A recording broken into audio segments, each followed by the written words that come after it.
Good day! Ngayon ay ipapakita namin kung paano mag-troubleshoot ng motor gamit ang OBD 2 scanner o onboard diagnostic 2 at torque app.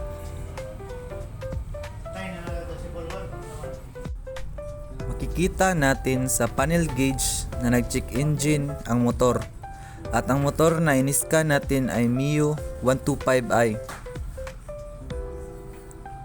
Una ay i-connect natin ang data cable sa keyline ng motor.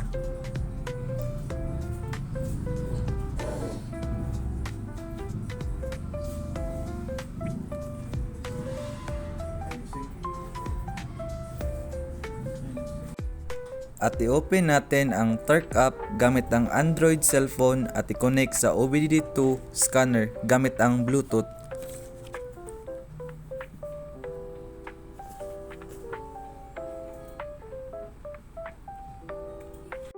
I-open natin ang torque app at pindutin ang fault codes para malaman natin ang error ng motor.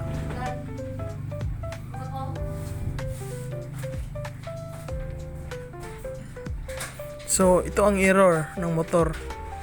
Engine temperature sensor. At makikita natin ang menu icon sa itaas, pindutin. At pindutin ang clear faults or ECU para mabura yung error niya.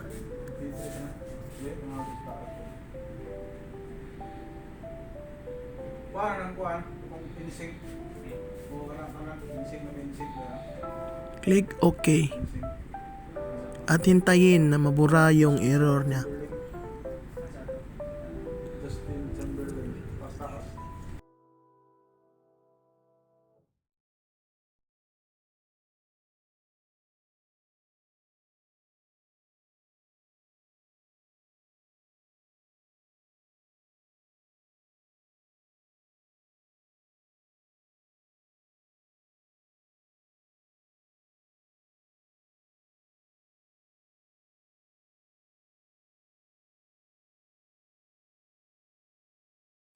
At pagkatapos nakita natin na nawala na yung error niya.